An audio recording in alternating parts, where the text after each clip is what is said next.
Hello, everyone. It is I, Chuck the Cybercuck. I am back from my slumber. I was out training with Harambe, and today I will be hosting this amazing episode that I hope you all find amazing. And Seth is a side host. He's also a side ho because I took his woman and his channel. Daddy. So today's topic is how strong would you be if you became as strong as Saitama, or basically if you broke your limiter? To begin this story, we'll go over what kind of person you would be before you acquired this huge power up. Okay, guys, so picture this. You're this little scrawny nerd. You know, you have these glasses that make you look like Bubbles from Trailer Park Boys. You know, you're so scrawny you can't lift even over 30 pounds. You're socially inept. You basically watch anime with no subs because you think you know Japanese, even though you're a huge fucking weeb. You have a waifu pillow, which you sleep with every night. And every day to lunch, you bring this little Sailor Moon lunchbox with your tater tots, your chicken tenders, or whatever other shit you eat because you're a fat slob. So basically, every time you're getting bullied or you're getting rejected, you think to yourself, how strong would I be if I became Saitama? Would I get all the bitches if I became Saitama?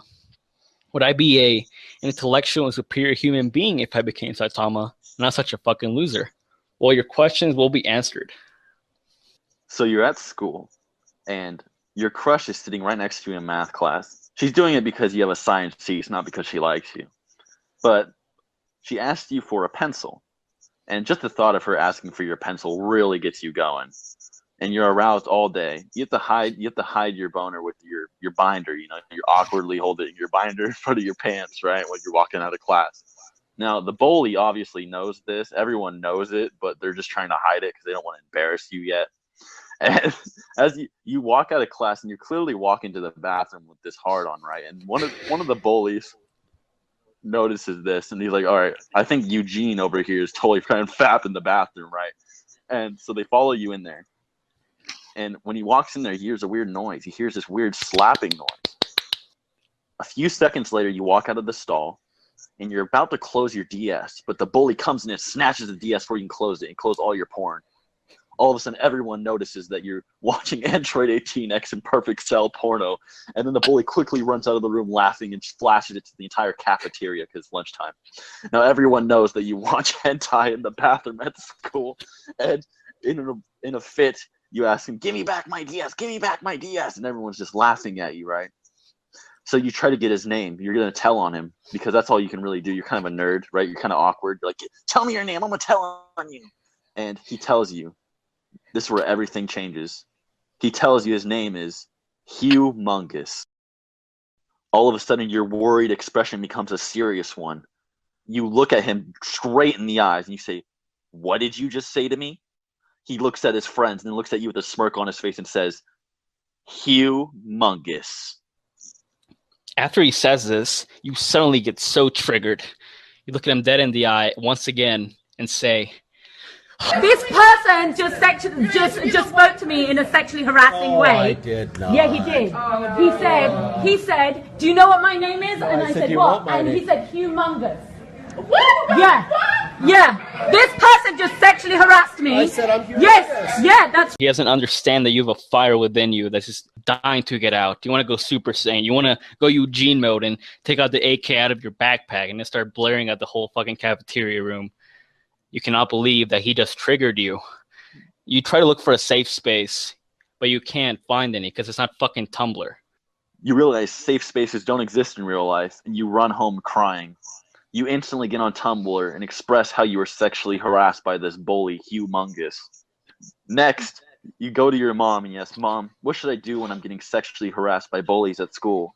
Your mom then replies with, "I have a boyfriend."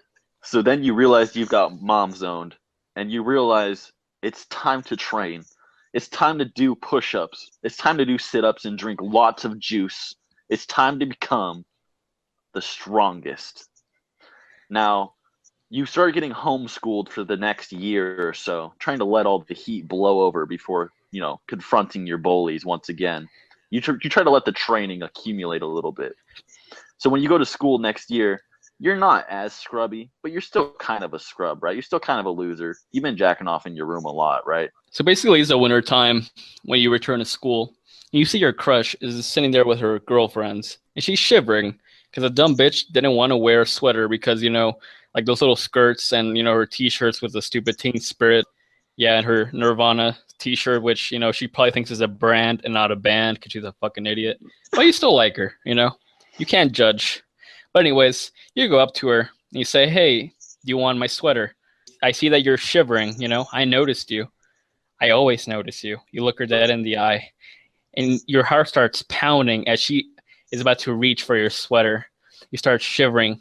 You can feel the sweat dripping from your hands. And suddenly, she grabs the sweater from you. She accepts it. She embraces it. You suddenly start to get a hard on.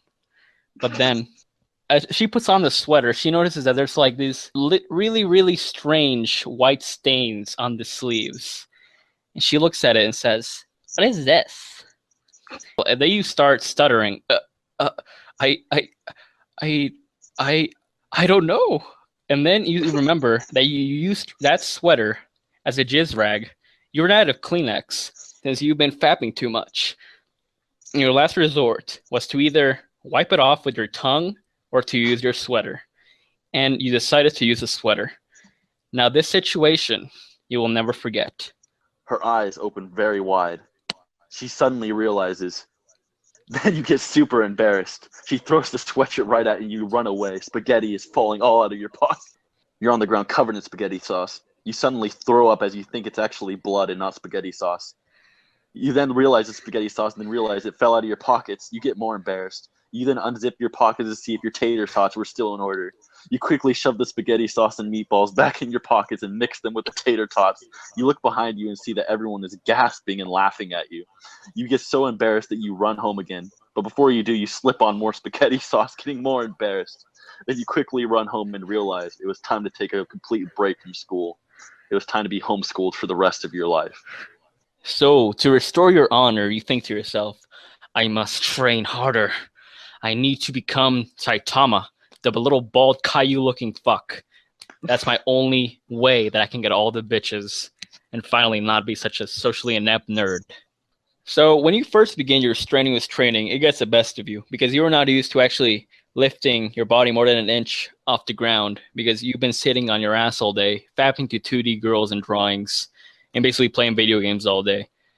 So basically, you begin to stress out too much, and your body aches. After you do hundreds of sit-ups and push-ups, you finally start to see progress. You start to see it. Your muscles start to grow.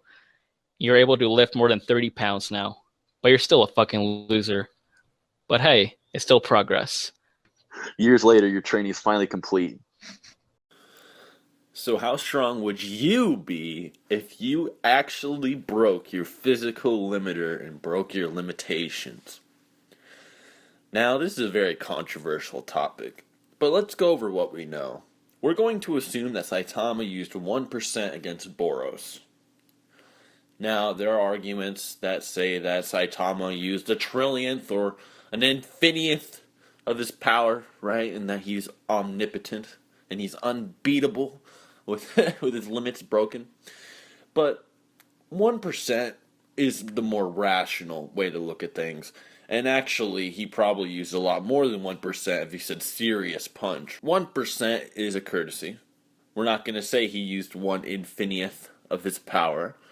But if we do say, okay, he used 1%, we could find out how strong you'd be if you broke your limiter. Now, you see, Boros' final attack, Boros, by the way, also states that he is beyond the limitations of humans. And we also know that Boros isn't infinite either, but let's just ignore that. Let's ignore Boros, and let's just, stroke that Saitama dick a little bit, right? So Boros was capable of destroying the Earth. Now, I'm going to assume that Boros can destroy planets like Jupiter, etc., because his attack is called Planet Buster Roar Cannon, and the Earth is actually a small planet. So we're going to assume that Boros can destroy normal planets, larger planets even, because he's very confident he can do pretty much everything. Can he destroy stars?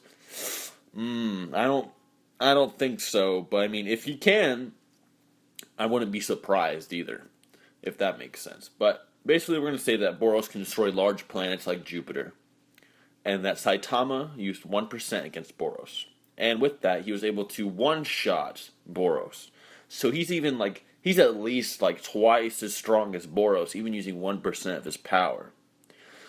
Now, if Boros is large planetary, then Saitama would be 200 times large planetary, which actually might put him at star levels. And then with speed, you have him using less than 1% or 1% of his power. He was able to leap from the moon back to Earth in a matter of 1 to 2 seconds, which is light speed. Now, this pretty much makes him 100 times faster than light. So basically, in a sense, you'd be around star level, and you'd be about 100 times faster than light. However, for the sake of you and this story, you're going to be as strong as everyone fucking thinks you are. That's right, now you are a limitless gag character. You barge into your high school, now a big, burly, bald black man. You punch your crush in the face, and you punch your bullies all in the face and kill everyone in the school. You basically shot up the school with your fist. After you have been done annihilating your entire school, suddenly somebody bursts into the door and looks at you and screams right at you and says, "Captain Stutters, we need your help." And you decide to reply with, what is it? And the guy looks at you thinking that you're a fucking retard. But he says, "We need your help. There's somebody terrorizing the city."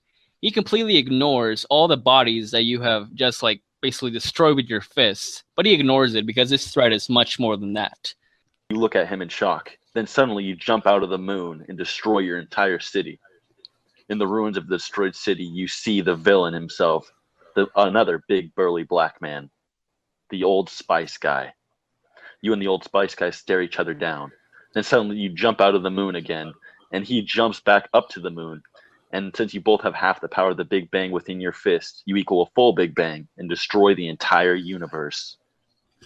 Then the mayor gives you the key to the city, and you say, "Thank you, mayor." And he replies with, "I'm a vegan."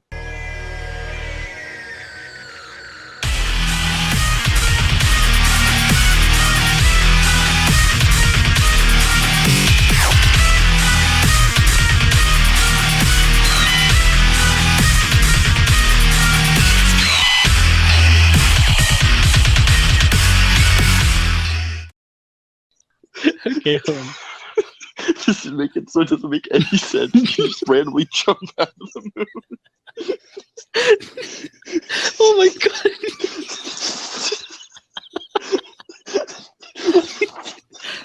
Holy fuck, baby.